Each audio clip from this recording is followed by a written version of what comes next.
Hi guys, welcome back to Sacred Vedic Astrology. My name is Samantha and I'm so blessed and so lucky to be a professional Vedic sidereal astrologer. So today we're going to do a really informative, also fun chart analysis so you guys can learn some really important aspects of Vedic astrology that really differentiates this system of astrology from Western tropical astrology. So, something that's going to be really important in this video is going to be the yogas in this chart, also the strength of the planets. This is important because here's the thing about celebrity chart analysis. The reason why it's so fun to use celebrities' charts to analyze because they're going to have planets either in their own sign or in their exaltation, and this will show the strength of the chart, right? If someone has multiple planets that are sitting in its own sign or exalted, that's giving so much strength to someone's chart, and that's propelling the fame to happen, that's propelling the success to happen. But also, another really important aspect of this is the yogas, or the formation of planets in union. In Vedic astrology, yoga actually just translates to union. So when we get a yoga in Vedic astrology, we're just getting a union of planets. So today we are going to go into the in-depth chart analysis of Trisha Paytas. And I think the reason this is going to be such an interesting chart analysis is a few reasons.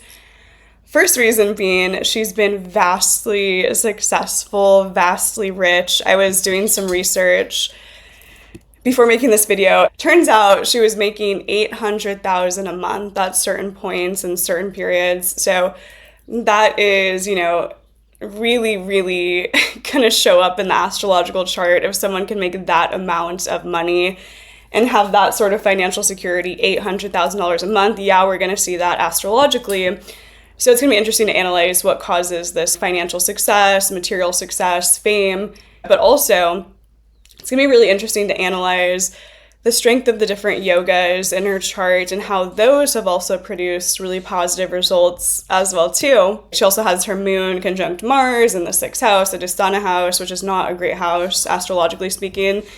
So we'll get into that as well too, right? It's all there. And there was also this very interesting energetic shift for her when she moved from her Rahu Dasha into her Jupiter Dasha, where everything really shifted in her life as she's been in this Jupiter Dasha, which we'll talk about as well too, because that is so important, guys. Like when you shift from one Dasha sequence to the next Dasha sequence, everything shifts energetically, not just like outside of you, but also within you, your interests, your desires, all of that has this shift of energy because the planet that is now ruling your Mahadasha sequence is completely shifting. Right? That's really, really powerful. So we're going to get into all these aspects of chart analysis. And also, I just love her. Is she a little bit wild? Does she have a lot of mental health struggles? Moon conjunct Mars in the 6th house, of course. But the thing is like something I really value in people is authenticity. And so like I'll take someone who's authentic and flawed and imperfect as long as they're owning their stuff in this lifetime over someone who's trying to have some sort of facade about who they are and so perfect. And there's nothing that drives me crazier. This is just a personal thing. This is just my personal philosophy in this lifetime with my Jupiter and Sagittarius, but nothing drives me crazier than people trying to put up a facade or a front in this lifetime. Just own your stuff, be authentic, live authentically, imperfections and all. So I think that's why I was always really drawn to Trisha, because she was very up and down. She was very tumultuous. Her life was very imperfect, right? But she was always just like owning it. So I've told this to you guys before. I love people with Ketu on the ascendant. Whenever I see that, I'm just like, I love y'all. So Trisha does have that Ketu on the ascendant. So let's get right into it. I'm going to pull up her chart. All right, guys, so here we have Trisha's Vedic astrological chart pulled up. It's such an interesting one. You might not see it right away, but this is a really, really strong chart. So, all right, let's start with the Lagna or the ascendant. So, Trisha has Ketu right there on her ascendant. Of course she does. She is such a Ketu type of person, right? So, her Lagna or her ascendant is Leo. So that means her whole chart is ruled by the sun, right? And what I have found is many charts, many Vedic astrological charts of celebrities do happen to have the Leo Lagna or the ascendant, because it does get ruled by the sun, right?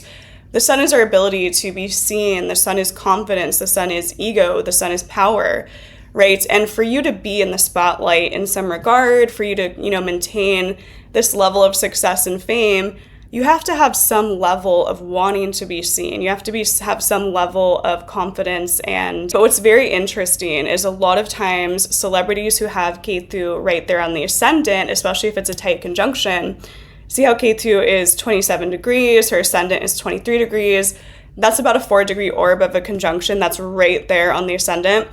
Even though her whole chart is ruled by the sun and then the Jupiter conjunction, sun in its own sign of Aries, which is a really, really powerful sun, when that Ketu energy gets close to the ascendant, it will also show those celebrities or those artists who want to, at certain points, hide away from the world as well, too. Strange relationship that those with Ketu on the ascendant have with fame. And you'll see that in many celebrities' charts who have Ketu tightly on their ascendant. It creates this energy with Ketu right there on the ascendant where they're strange, they're interesting, they're very different, right? We can say Trisha Paytas is very strange. She's very interesting. She has a very different sort of energy about her. They're very eccentric at times, right? Because Ketu is something we can't grasp, but something we can't understand. So when it goes right there on the ascendant, we feel like we can't fully understand or grasp these people.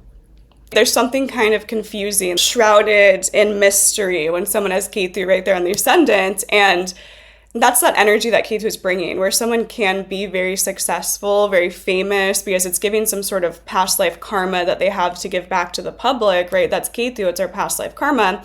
And it's right there on the ascendant, aspecting the 7th of the public. So they're balancing this karmic axis point between themselves and the public, quite literally. So of course that creates this like famous karma, right? Because Ketu is right there showing that they have something to give back to the world that comes from past lives on the ascendant. Then Rahu, 7th house, pulling them into connections and relationships with others, right? However, that Ketu energy also creates this strangeness, this void, this feeling of confusion at times in the identity, right? Ketu is weird, it's confusing, it's strange, it doesn't make sense on the materialistic plane of existence.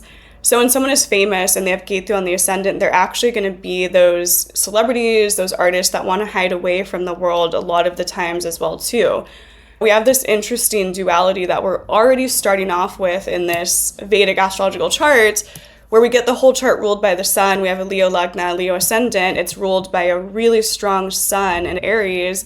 The sun does best in Leo or Aries, so we're getting a really strong sun conjunct Jupiter, which is a great benefic in astrology. They're in a 4-degree orb of conjunction. So does she like to be seen? Yes. Does she have the ability to be seen in the public eye with that really strong sun-Jupiter conjunction in the 9th house, a house of blessings, luck, and fortune?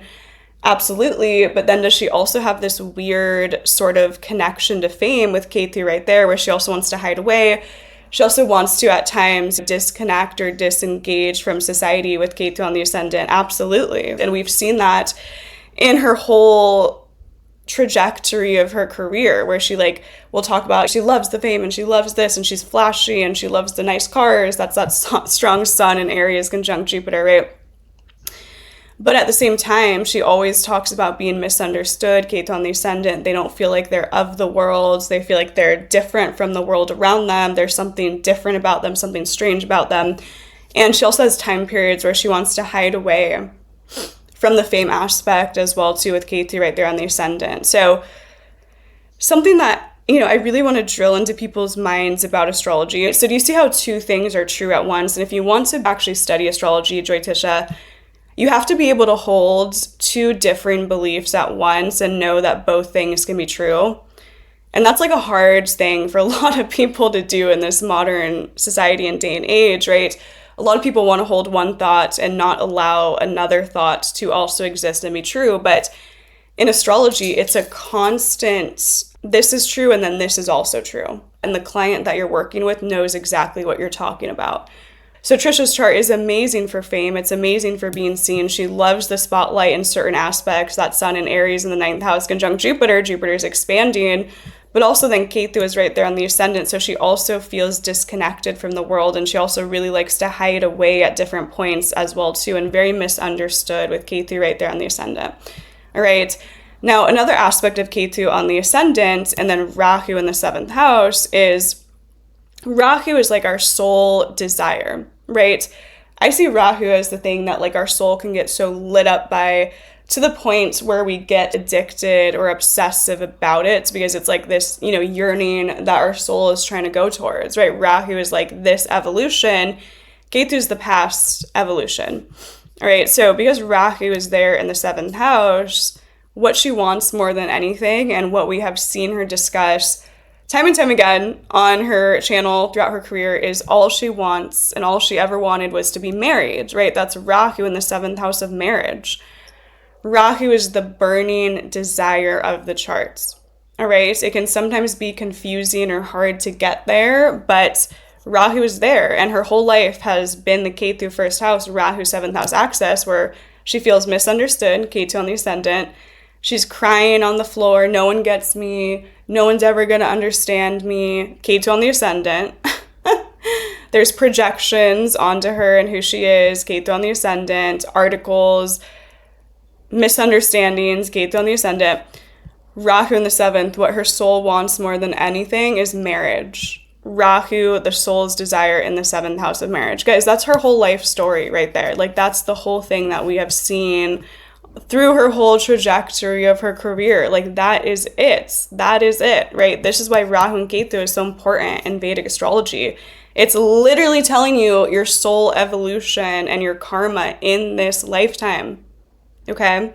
And the thing about Ketu Rahu is you're always going to be pushed and pulled between the two energies, and you have to try to find balance between the both. Otherwise, the pendulum is going to swing really far in both directions, right? Too far this way, too far that way. So what I've noticed with the nodal access point tied up in the 1st 7th house axis, there's so many extreme moments of like wanting to push people away, right? Ketu in the 1st house, choosing themselves first, and it's extreme. And then Rahu in the 7th, then they only want to escape into a relationship, Rahu in the 7th house, and become addicted and obsessed with the relationship. It's always going to those extremes with Ketu in the 1st or Rahu in the 7th, okay? So she's trying to find balance between how much she gives to her relationships and the public versus how much she, takes care of herself with Ketu on the ascendant, because she can lose herself in that access point. When she goes into relationships and marriage, she can really mold into those people, lose herself. Ketu is, something we're getting disconnected from, and it's in the 1st house of the self. And then Rahu is that overt, extreme sort of energy in the 7th house of relationships. So she's going between the two energies of losing herself and, oh my God, she doesn't know who she is anymore. And then Rahu's in the 7th, and she just really wants to give everything into a relationship, but she has to watch out for that loss of self with Ketu on the ascendant. All right. So that's why the nodal axis point is so important. Now, let's hop over to her Sun Jupiter conjunction in Aries in the 9th house, because this is also so powerful. And this is what I'm talking about when I discuss the importance of knowing your planets and knowing when a planet is either in its own sign or exalted. In Vedic astrology, it's really important. Wherever we have either a sign in its own placement, a planet in its own sign placement, or exalted, there's power, there is strength, and there is potency to that planetary energy, but also to that house as well too. So Trisha has Sun in Aries, right? The Sun does best in Leo or Aries. It's in the Bharani Nakshatra, which of course it is. This is a nakshatra that I see so many times with people who are like breaking boundaries, where people are sort of shaking things up in conventional norms of society, right?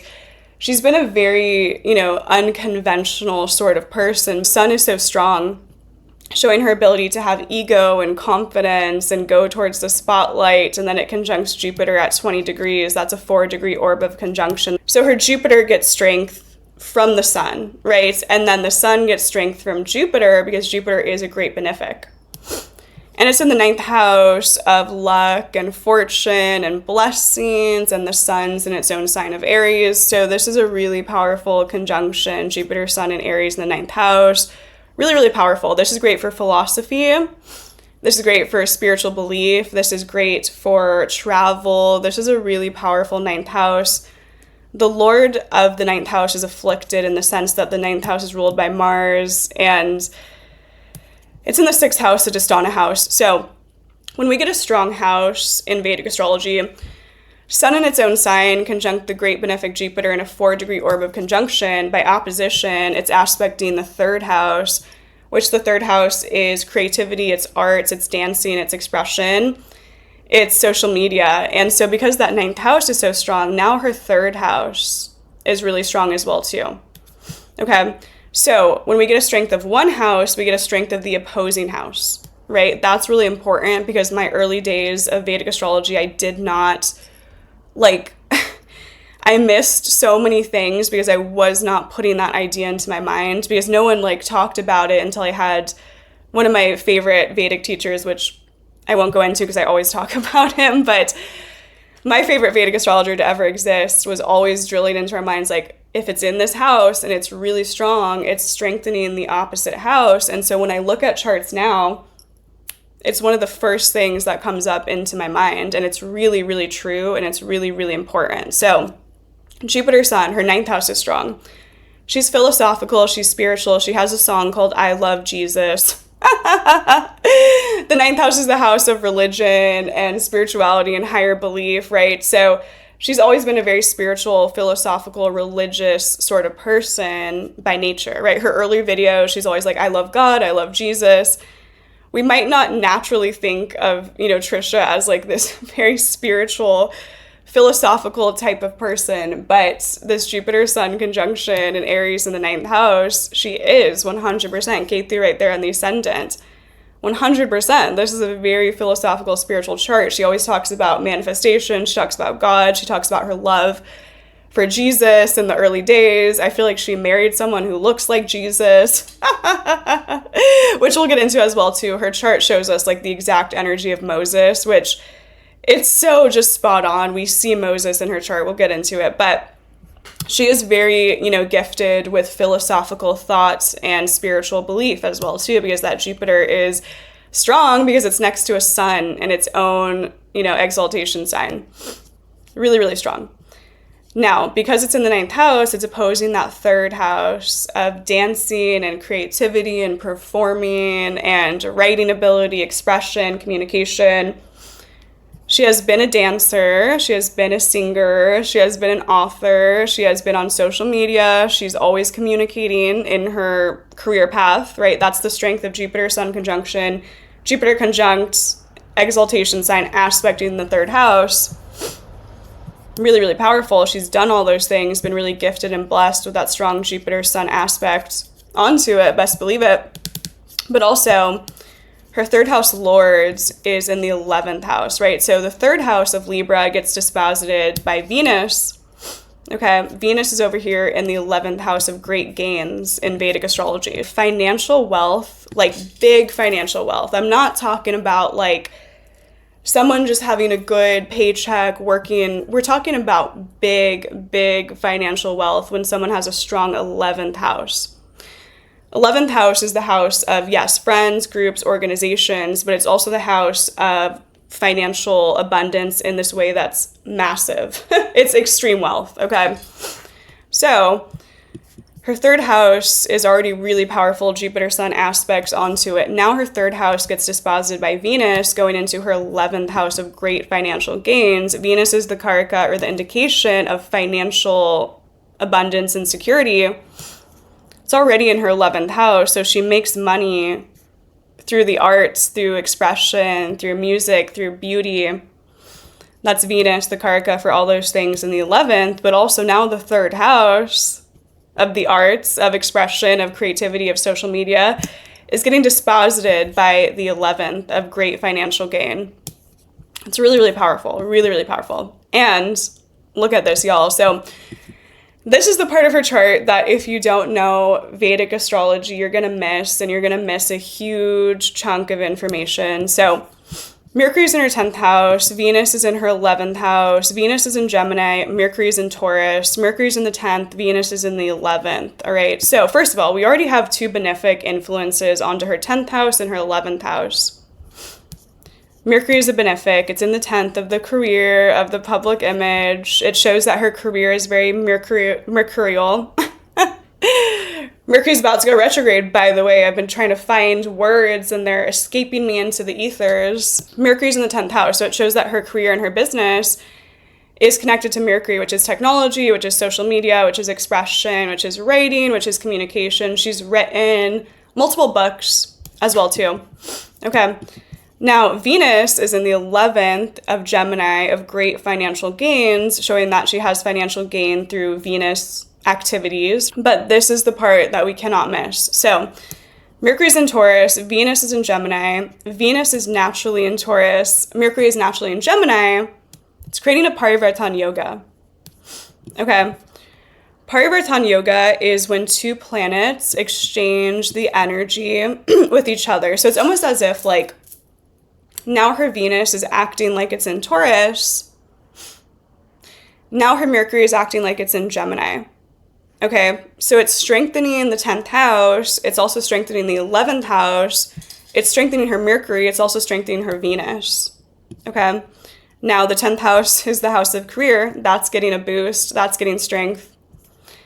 The 11th house is the house of great financial gain. That's getting a boost. That's getting strength. Mercury is the karaka, or the indication of technology, communication, writing, expression. That's getting strength. That's getting a boost. Venus is the karaka, the indication of financial gain, beauty, creativity, writing, expression. That's getting strength. Okay. Really, really important to know about these yogas because you're going to miss so much information if you don't. It's really, really important. All right, so now we got a Parivartan yoga, strengthening her 10th house, strengthening her 11th house, and now this is really powerful because we have the 10th house lord in the 11th, we have the 11th house lord in the 10th. Okay, great financial gains through her career, 11th house lord in the 10th house lord in the 11th. Really, really, really powerful, guys, for a successful career.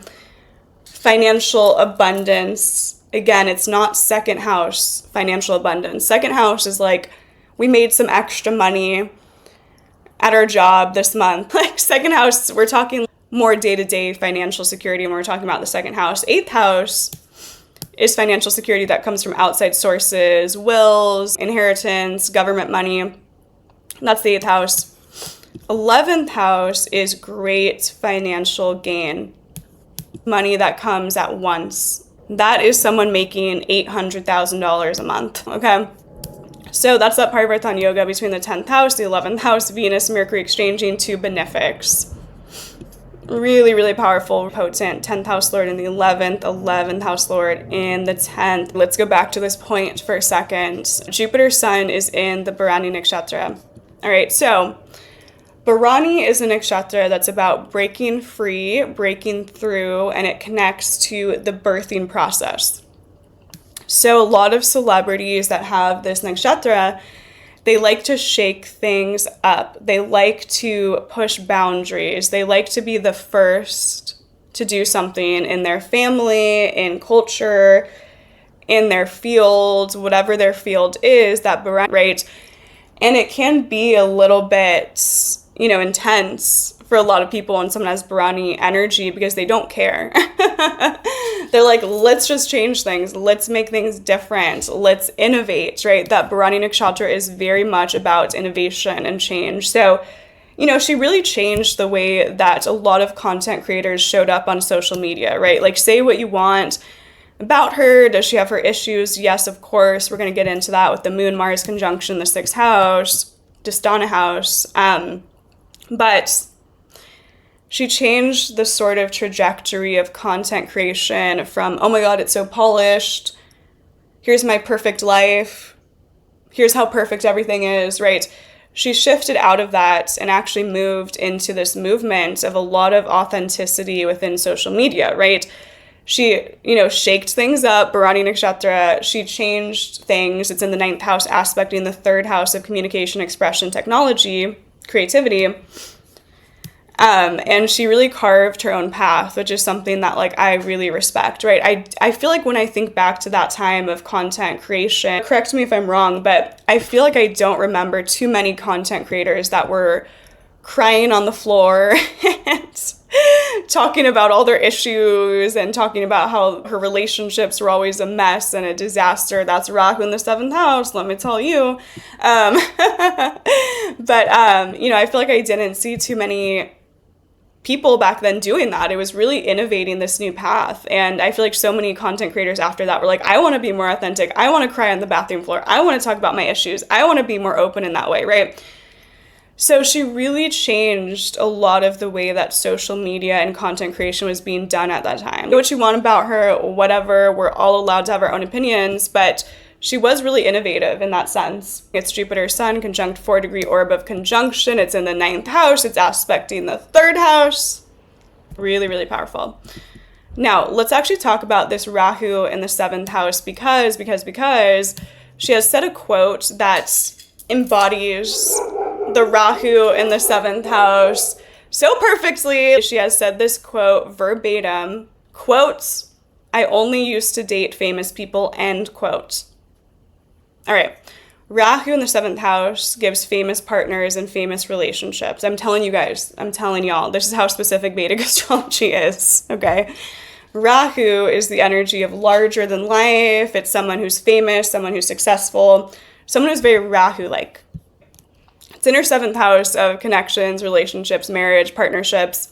It's also foreign lands and foreign cultures. So she did end up marrying someone from a different cultural background. That's also Rahu in the 7th house. Also Rahu aspects her Venus.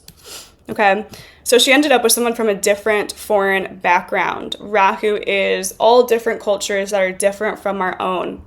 All right. So she's attracted to famous people. She said she only used to date famous people. And then she also gets Rahu onto her Venus. Rahu's in the 7th. Venus is in the 11th. 1, 2, 3, 4, 5. Now we get a Rahu-Venus aspect. It's not the tightest orb of conjunction. It's not, right? Rahu's at 27 degrees. Venus is at 3 degrees. There's still that wide orb of conjunction still left, right? But we get Rahu in the 7th and then Rahu onto Venus in the 11th. So this is expanding the Rahu energy in Venus, which is the karaka or the indication of relationships, connections, money, finances.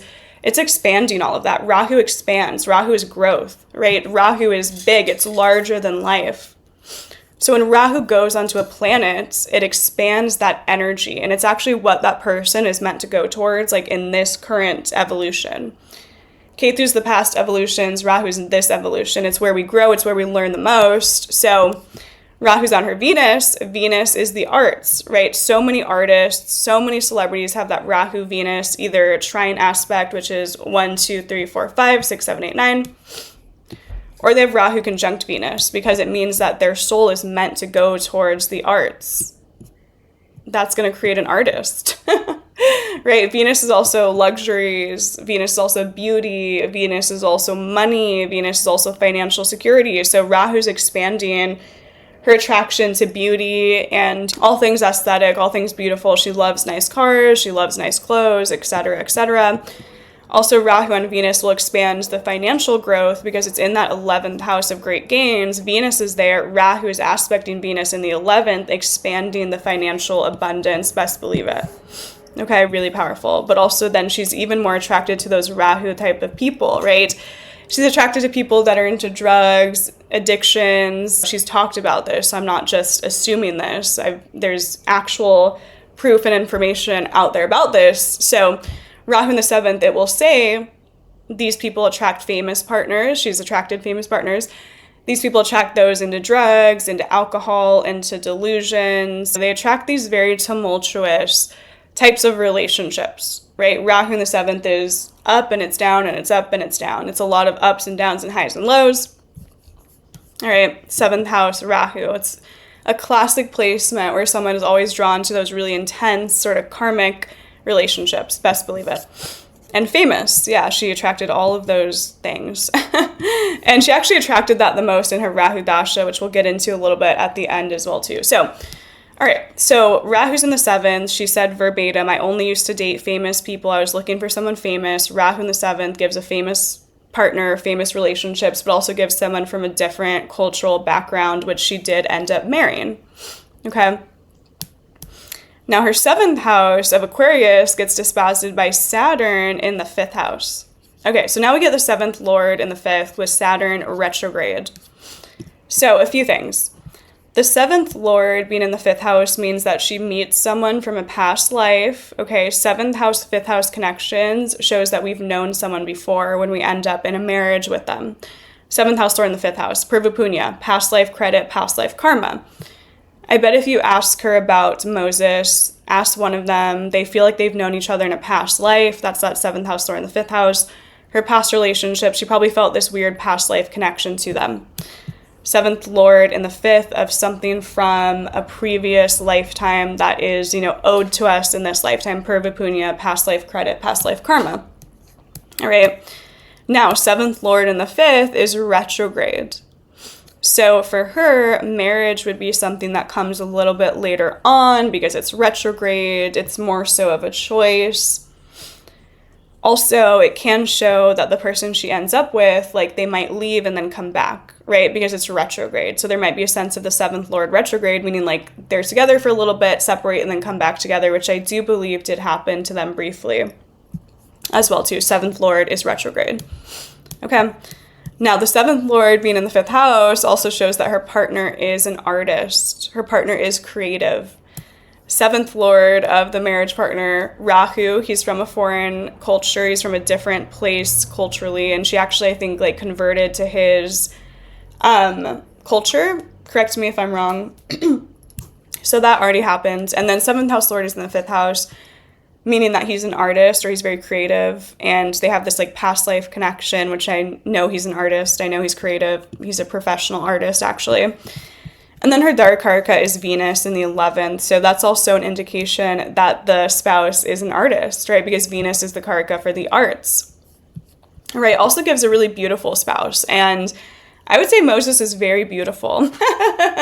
Jesus, reincarnated type of vibe to him, very interesting, which we'll get into in the D9 of Vamsha, why we actually see all of his spiritual energy. So then the dark karaka is Venus, meaning that, the partner's an artist, they're very beautiful, very attractive. It's in the 11th house. They might start as friends or they have a strong friendship. It's in the 11th house of friendship, and also great financial gains. So the marriage brings about a lot of financial abundance, right?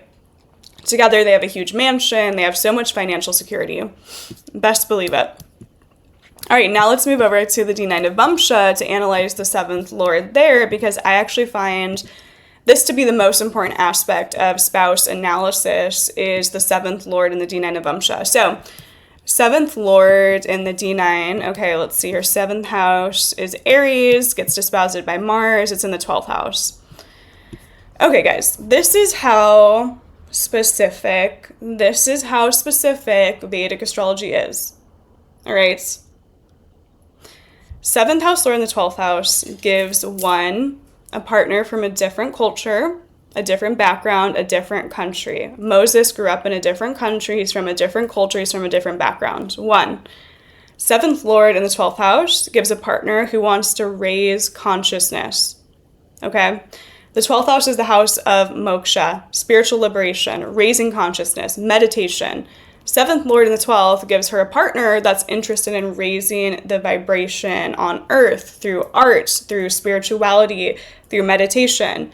Moses comes on to her videos talking about how he wants to elevate people's perspectives. He's into spirituality. He looks like Jesus reincarnated. He's an artist who's creating this art that is very much there to raise consciousness. He talks about his love and his philosophies for water. Okay, 1, he's foreign, he's from a different culture. 2, he is all about raising consciousness. 3, he loves to meditate, and he talks about meditation. 12th house is the house of moksha, spiritual liberation, raising consciousness, and meditation. Best believe it. That's how specific it is, guys. That's how specific it is. All right. So that's Moses, like that is him. There he is. He's conjured up and we see him in the chart and now he is in reality, right? That's how specific Vedic astrology is. Okay. Now, another really important aspect of Trisha's chart is going to be the Chandra Mangal Yoga. So we see the Parvatan Yoga, right? Mutual exchange between Mercury and Venus, 10th house Lord in the 11th house Lord goes back to the 10th. Really powerful for the career, really powerful for great financial gains and security, best believe it. Now we're getting another yoga, another union of planets. All right. So now we get the moon in Capricorn in the 6th house, Dastana house, not a great placement, conjunct Mars at 27 degrees. Few things to say about this. The first thing is Moon-Mars conjunction, especially in the 6th house, a Dastana house. The emotional reactions are very intense and very extreme. And we have seen that throughout her whole career and her whole trajectory. All of her content, all of her videos have been these like emotional outbursts, anger issues, extreme emotional reactions, okay? Why? Because the moon, or manas, which is our mental energy, which is the way that we view things, the way that we process things, the way we react to things, is right there conjuncting Mars at a 5-degree orb of conjunction. There's the moon and there's Mars. A really tight degree conjunction as well too. All right, and the issue with that is it creates this emotional impulsivity because when Mars comes together with the moon, the reactions are Mars-like now, okay? They're quick, the anger is quick, the emotions are quick, it comes up and it comes out, and it's very expressive, right? Similar for moon opposite Mars, we get the same thing. I have moon opposite Mars. When I was younger, people always told me to become a lawyer because I loved to argue. I'd be like, no, I think that's wrong. And I'd always be like, I'm always right. That moon-Mars energy, it's very able to quickly go to these like emotional reactions. So it can be extreme, it can be outbursts. It's very emotionally reactive, okay? It's also in a Dastana house, okay? It's in the 6th house. The moon does not like to be in a Dastana house because the moon is our emotional security, it's our sensitivity, it's our ability to process things and react to things. It's in a house that is disturbing the mind, right? The 6th house can be this house of sickness, legal issues and legal battles and health and wellness. So that moon-Mars goes there, agitates those energies. And I believe Mars is also a karaka, or an indication for like law. It goes into the 6th house of legal issues. I'm sure she's had a lot of legal issues with that Mars-Moon conjunction, the 6th as well too. But it's also giving her some strength and potency because Mars in the 6th house is a Dastana house, so it's not good for the emotional mind, the emotional nature. We don't really like to see the moon in a Dastana house. It's next to Mars. It's creating impulsive, quick reactions, impulsivity in the mind and the emotions, outbursts, emotional outbursts, right, which we've seen throughout her whole life, throughout her whole career. However, this is Chandra Mangal Yoga with Mars exalted in Capricorn. What does that mean? This is a really strong Chandra Mangal Yoga because Mars is in a sign that it loves to be in. All right? So this is creating business success. Chandra Mangal Yoga is a yoga when Moon conjuncts Mars or opposes Mars, creating business success. And that Mars is very strong. So would we say that she's had business success? Yes. Yes, we would. I think making $800,000 a month is business success. Okay. Chandra Mangal Yoga with Mars in Capricorn in a beautiful placement. It really, Mars loves to be in Capricorn. So do you guys see, sorry, I have the Venus, Mars conjunction. I get so excited and passionate when I'm talking about astrology, but do you guys see how multiple things are always true at once? You cannot study Jyotisha, you cannot be a Vedic astrologer unless you can accept the fact that multiple things are always going to be happening at once and multiple things are true. Chandra Mangal Yoga in the 6th house, a strong Mars in Capricorn. This is amazing for business success. This is amazing for work. This is amazing for overcoming obstacles, because actually malefics do the best in the Upachaya houses, right? Upachaya means it gets better with time. It's improvement. So actually her energy gets better as she gets older, as she learns to work with it, which we've also seen in her life, right? Mars, it's a malefic, so it actually likes to be in the Upachaya house, but also it's a Dhisthana house, meaning that it agitates the mind being there. Both things are true. Both things have been true. Her mind is kind of disturbed, moon in the 6th house, with Mars there agitating it, aggravating it. She has emotional outbursts, extreme emotional reactions. That's true. Now, the other thing that's also true is it has caused business success. Chandramangal Yoga, both things are true. We have to be able to hold multiple thoughts and know that two things can be true at once, because you're never going to be an accurate astrologer unless you are able to hold differing points and know that they're both going to be true. Okay, it's really important, guys. It's really important. It's actually, I think, the most important aspect of astrology. If you want to be a truthful, accurate astrologer, not, oh my God, you're going to win the lottery tomorrow.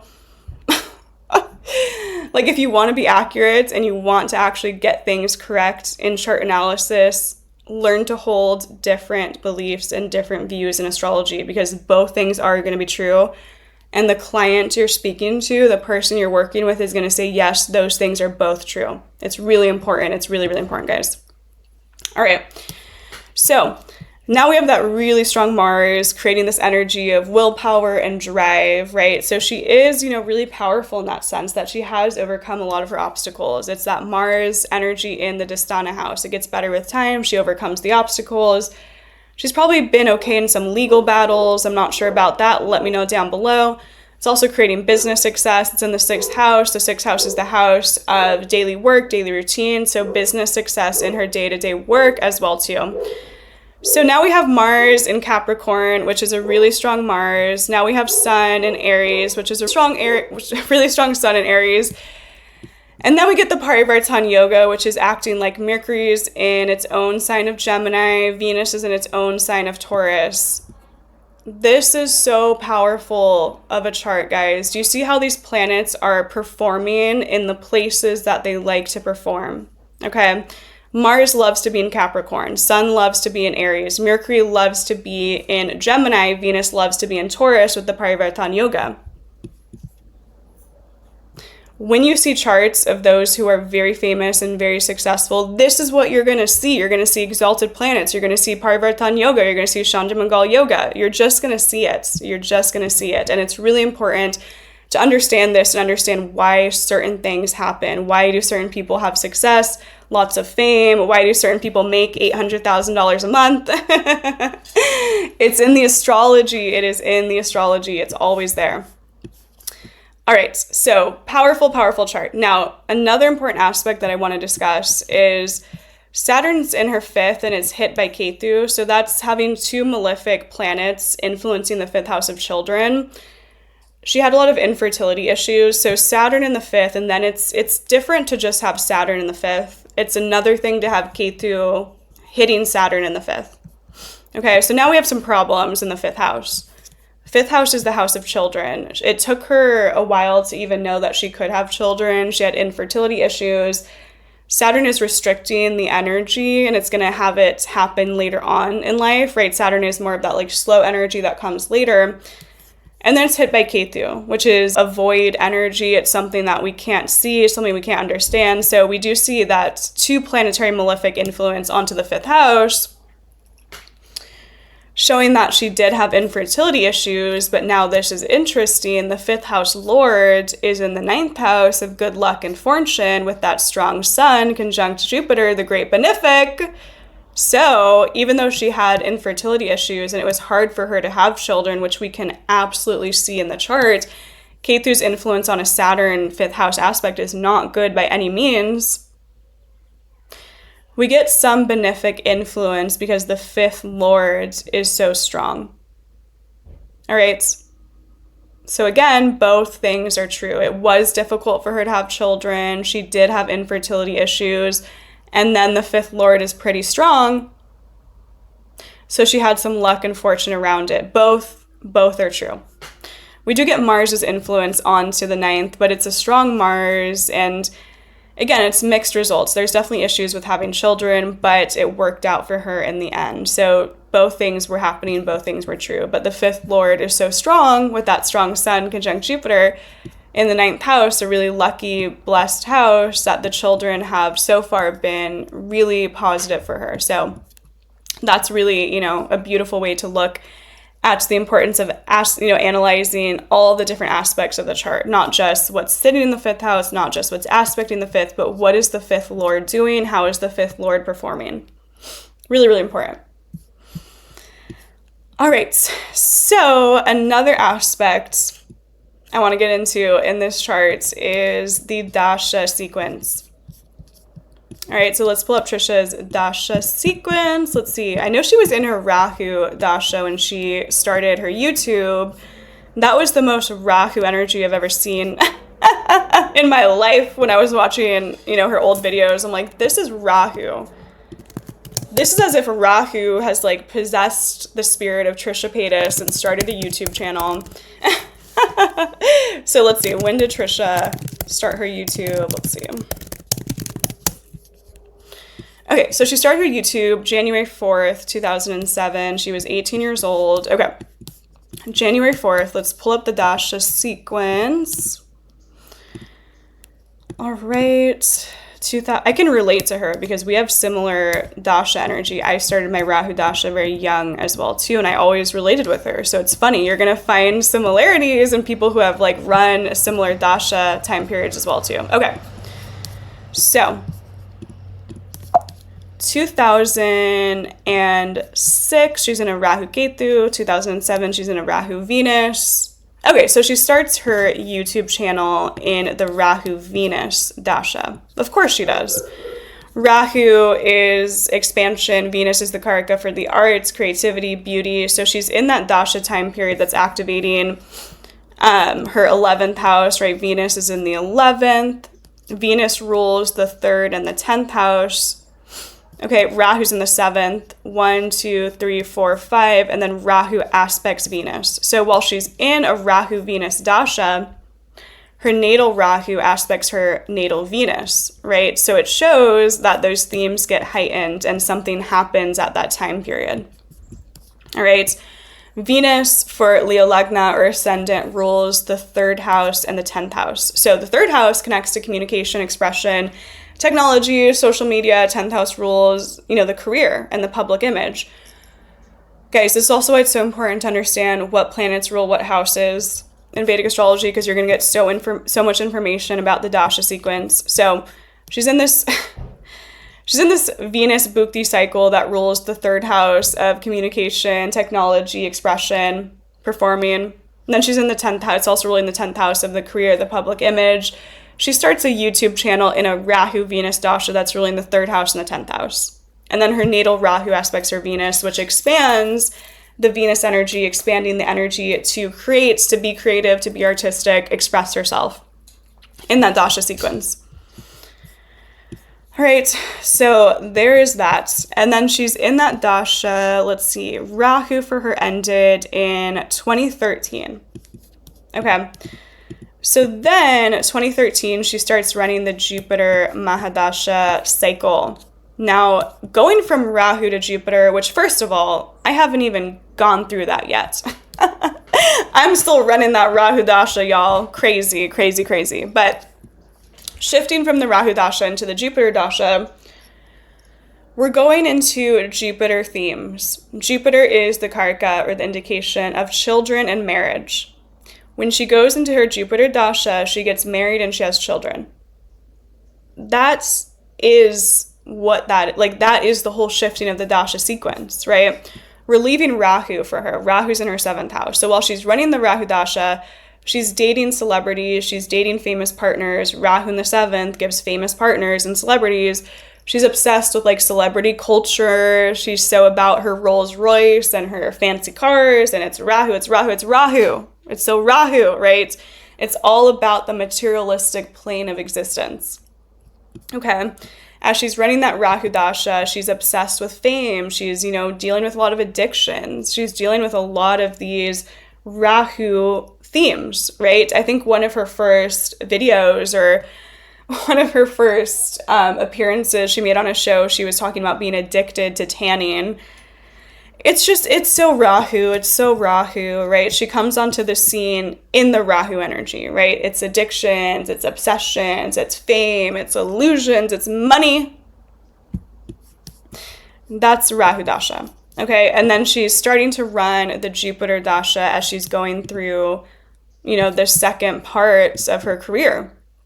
So we quite literally see the progression of where she starts in the Rahu Dasha, which is fame and success and sex and drugs and alcohol and rock and roll, right? That's Rahu. All right. And then we go into the Jupiter Dasha, and it doesn't happen immediately for her, but when she's running this Jupiter Dasha, she gets married, she has children, she gets more Jupiter. She connects with the Jupiter energy. Jupiter is also the energy of, spirituality, higher belief, philosophy. So I'm sure as she started running that Jupiter Dasha as well, too, she started getting very much into philosophy, spirituality. Why am I here? What's my purpose? And that's all that energy of Jupiter. So we quite literally see the progression from Rahu to Jupiter energy in her life. All right. And the heightened, most positive manifestation of this was actually her Jupiter-Venus Dasha when she was running the Jupiter Mahadasha Venus Bhukti cycle, which was 2021 until 2024 for her when she got married, I think had the children at that time, because those are two great benefics. Jupiter is a benefic, Venus is a benefic. Before that, she was in a Jupiter Ketu, I believe. Let's see. Okay, yeah, so Jupiter Ketu, she said that she was struggling a lot at that time. That's that Bhukti cycle of Ketu coming in there. Okay, but then Jupiter Venus, the two great benefics, 2021 to 2024, she's having the time of her life. That's a really, really amazing Dasha cycle for her. So it just shows you guys that whether you're conscious or unconscious, astrology is always working, right? Does Trisha know that she entered the amazing Dasha, and that's why she started having such amazing things happen in that Jupiter-Venus cycle? No, she doesn't know that consciously, but she can look at her life and see how that energy is manifesting, right? Just like when she's in that, Rahu Dasha, she feels the energy of Rahu around her. She doesn't know why, but she's falling into addictions, obsessions, fame. She's seeking all these things, right? That's Rahu. Rahu is going to trick us and deceive us into thinking that we want something so badly. And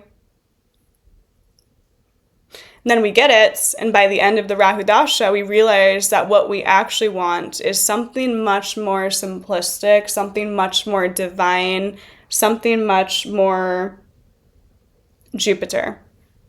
All right? So you'll find a lot of people when they end the Rahu Dasha, they'll get some level of fame, they can get some level of success, some level of notoriety, some level of financial abundance. They get to the end of the Rahu Dasha and they're starting to go into Jupiter, and they're like, you know what? Like, I got all the things I wanted. It's not really making me happy, right? That's that transition from Rahu into Jupiter. You have to just keep in mind the whole time you're running that Rahu experience that getting everything you want and everything you desire from a materialistic standpoint is very rarely going to be the thing that brings you true soul fulfillment, right? That's the shifting of the Rahu to the Jupiter. Like, the true soul fulfillment comes from the divine. I mean, that's my personal perspective, right? Like, I'm not going to get too overly philosophical here, but I believe that, like, true happiness and true peace in your life comes from living your dharma, living your purpose, connecting to the gods, connecting to God, whatever you believe in, and having that spiritual connection, right? Trisha got a lot of these materialistic things. She had a Rolls Royce.